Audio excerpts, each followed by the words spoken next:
La Bastille, comme en mai 1981, 31 ans après François Mitterrand, c'est un autre François, François Hollande, le Corrézien, qui est acclamé par les Parisiens.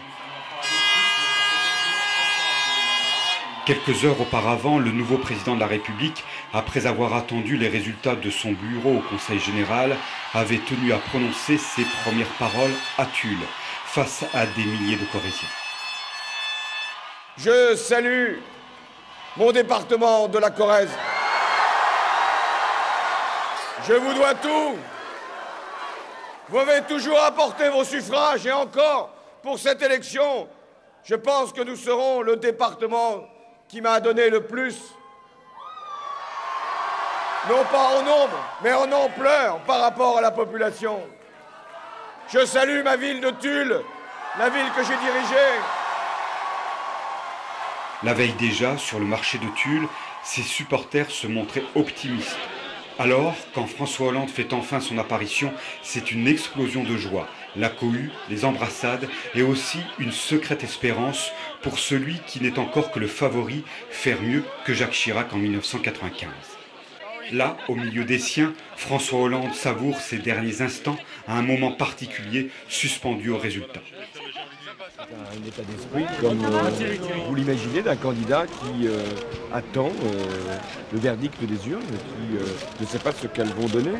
Mais cette escapade, cette déambulation sur le marché de Tulle est bien obligée de s'achever et le futur couple présidentiel finit par s'éclipser.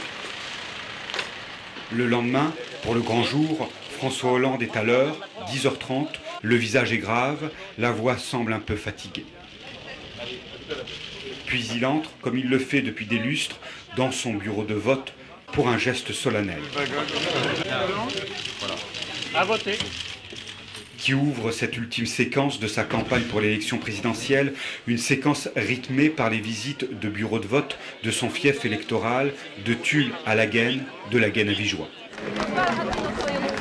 François Hollande, pour François Limousin, ça vous rassure d'être ici? Oui, ici je vais toujours un bon accueil, quoi qu'il arrive, mais enfin, aujourd'hui il est un peu exceptionnel, je dois dire. Hein, c'est rare devant les bureaux de vote d'avoir des barrières, hein, ça doit donner une pression supplémentaire, mais aussi une responsabilité, j'espère, à 20h quand on en saura davantage.